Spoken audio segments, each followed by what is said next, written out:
welcome to the channel. So today we want to talk about something that's been getting a lot of attention lately, right? It has to do with the 2022 holiday update, and specifically we're talking about the MyQ Connected Garage feature of the holiday update, right? So I think it's a good thing that the MyQ Connected Garage is not part of it's now a Tesla feature. But I want to talk about three things with this topic. One, real quick, is setting it up, and then two is going to be MyQ versus Homelink, and then the biggest one that I want to touch on here is going to be, is it worth it, right? So let's just go through the setup real quick and then see what you need to do. So if you haven't set this up already, if you don't have that update yet and you're getting it and you want to set it up, it's pretty straightforward, pretty simple. You do need to have a MyQ enabled garage already. So either you have a Chamberlain or a LiftMaster garage door that's MyQ enabled. Either you have the internet gateway or you have the setup to make your garage MyQ compatible. And if you don't have a LiftMaster or Chamberlain garage, there's a $20 kit on Amazon that you can buy that will basically make your garage door opener MyQ compatible or enabled, right? So you need to have that, and then of course you need a Tesla, right? But you need to have your account set up. So if you have all that stuff good to go, you're good to go, right? So to set it up, you go into your car, go to settings, under locks, in the bottom you're gonna find MyQ Connected Garage. Click on the part that says link account. When you do that, you're going to get a QR code. Scan that with your phone. It's going to pop up a new browser window where you log into your MyQ account. Once you do that, your Tesla screen will refresh, and then you're going to have a new screen that tells you basically to set up the garage, right? So first things first to do is set garage location.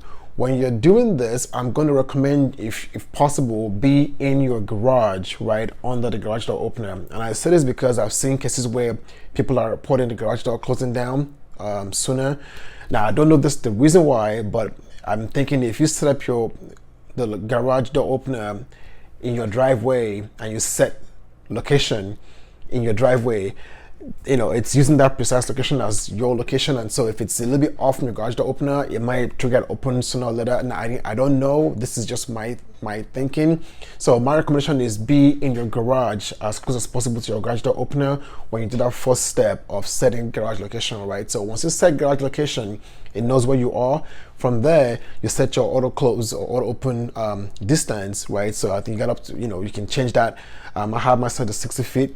And so basically once you get close enough to that range, the garage door opens. I also turned on auto close when leaving, so that way when you drive off, it closes for you. And then if you need auto fold mirrors, if your garage space is tight and you want that extra, clearance, you can do that. I think it's good to also turn on the chime on auto close or auto open, because that will let you know if it worked or not, right? So once you do that, that's it. Easy peasy. You drive out, it's gonna close. You get closed, it opens up. So before I jump into the next topic, then I want to just say, I feel like this piece here that Tesla has integrated into the cars, it's mostly really a convenience factor, right? With that said, let's now talk about MyQ versus Homelink. I don't have Homelink in any of our Tesla, so I can't speak to all the features of it. But what I know for sure, and this is also going to go towards a point of, is it worth it or not? I believe Homelink does the same thing. It opens and closes your garage door too. But if you have Homelink already in your car, so your Model S, Model X, and the early 2018 Model 3s, those all have Homelinks by default. If you have those, then this MyQ might not be for you. I mean, you might have an extra thing to use if you want to, but if you have Homelink already, then you may not need to use MyQ. So the biggest difference between Homelink and MyQ is Homelink is an extra that you have to pay to have installed. MyQ just came on with this update. You don't have to pay for it, right? So with that said, let's now go into the third point. Is it worth it, right? And why is that coming up? So you get a 30-day complimentary trial with the MyQ Connected Garage in your Tesla. The whole question of is it worth it is coming up because beyond that 30 days, you have to subscribe, right? It's either $45 for the year, $179 for 5 years, or $299 for 10 years. So the argument as always has been it's free to use the MyQ app, or it's free to press a button on the garage door opener. Why should I pay for something that I can do for free? And I mentioned earlier, I think the main advantage here is the convenience. And so one thing that I'm going to say as my first point of is it worth it or not is the convenience factor, right? One, you could just drive up and the garage door opens. You don't have to worry anymore, where do I put my garage door opener? Which, by the way, if you're looking for a space to put your garage door opener, behind the settings, right behind the temperature on your screen, perfect spot to put it. It's within arm's reach, it's hidden from view, you know it's there, it's easy to reach. Just reach behind the screen, you press it and it's open. So if you're looking for that tip, that's a tip for you, right? But back to again that convenience factor of you not having to reach out your hand and do one extra step of clicking, right? Wherever you have a garage door opener, if it's in your center console, whatever step you have to get your garage door opener, it takes away that step from you. So that convenience factor is there. Still speaking of convenience factor, another thing again too is I've had times where I drive out of the garage and I'm pressing the garage door opener to close and it's not closing. I'm looking and I'm like, it's not catching it, right? I had to change the batteries one point thinking that's what it was, but I have moments where it just doesn't work, at the first press. So but this way I don't have to worry about that. I can hear the chime if it closes or not. If I leave the house and I know good, it's closing, right? I've also had times to where you're just in a rush and you drive out of the house. I think I pressed the garage door opener, I did not, and I'm gone. And then you come back 8 hours later to a garage door that's still been open all day. And that's happened doesn't happen often, but it's happened at least once. And it's like, oh my God, was everything okay? Everything was good, thankfully. But you have those moments where you just can forget to close the garage door. I also have the MyQ app. I have a notification reminder that says if the garage door is left open for more than 5 minutes, send me a notification. And typically that's how I know most times that the garage door did not close, right? I go drop off the kids at school, or I go somewhere and I get a notification, garage door left open. I'm like, oh snap. Then I do from the phone. With this one, again, that convenience factor I think is key. Now let's talk about the whole second factor, which is the cost. It's free to use the app. It's free to press the button in your car. It's $45 for 1 year, $179 for 5 years. Why pay for something that you can do for free? Yes, why pay for something you can do for free? It ties back to that first point I mentioned, convenience. If the convenience works for you a lot more than the cost, then that's your reason right there, right? And in our house, we're currently split also. My wife doesn't care to pay for it. I don't mind paying for it because that convenience. But I will say the 30-day trial is a really good way to know do you like it or not. And I think for the past week that I've had this stuff, I love it. You pull up, bing, it opens up. I drive away, bing, it closes. Like, come on, right? There's also, speaking of cost, there's also been another argument that I've been seeing where people are saying Homelink is cheaper. It costs more to subscribe to MyQ than to do Homelink. And that's an argument that is false. Why?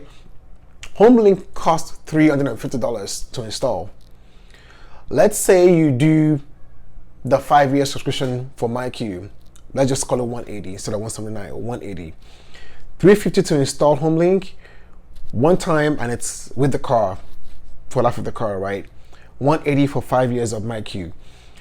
So to match the $350 price of Homelink, you want to subscribe 2 times to the 5-year subscription for MyQ, which gives you 10 years, and that will cost you $360 if the price doesn't change, right?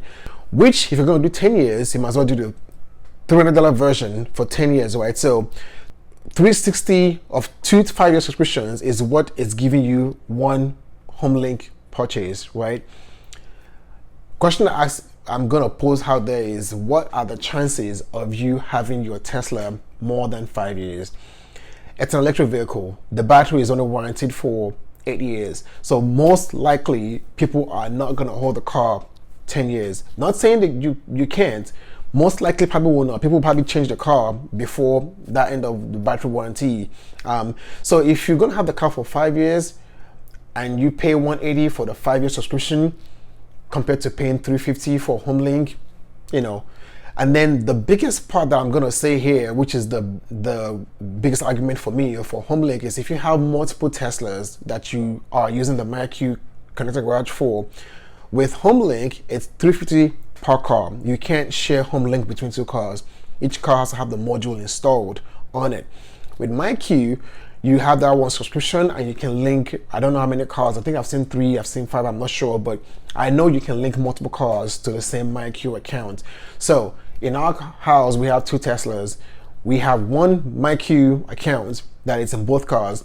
If I was doing Homelink, it will be $350 times 2, $700. With the MyQ, if we did a 5-year subscription for $180, I've got 2 cars for 5 years for $180. So definitely MyQ in that case wins again, hands down. And so cost-wise, MyQ I think is the better way to go for sure compared to Homelink. And I saw one more thing, a comment that somebody made where it's $45 a year. It costs time, labor, resources for Tesla, MyQ to build all of these things, right? They got to pay for the servers, the upkeep, and the labor of people that did this work. And then, they were like, the argument was $45 a year isn't too much to pay for those services. So yes, there is overhead cost that goes into those things, and I'm sure there's margin that's built into it too, where Tesla or MyQ, whoever's getting paid, they're not losing money with this. But at the same time, there's infrastructure that goes into it that needs to be supported. So that's my take here on if you're on the fence between MyQ, Homelink, or is it worth it. Personally, I think it's worth it. Again, from the convenience factor, which I can even say from the safety factor too. If it's closing my garage door for me automatically, and it's taking away the human interaction of me having to do it and missing that step or failing that step and not doing it. Now the car will at least do it for me automatically. Of course, it makes the car smarter too, but for me, I think it's worth it. I don't think the cost is too exorbitant at $45 a year or $180 for 5 years, especially if you have multiple Teslas that you can spread this out again. So I got to convince my wife on this same argument, so I'll let you know how it goes. If I'm able to win her over, we haven't talked about it yet. We've got the 30-day trial, so we'll just say, let's enjoy the trial first, see how it goes.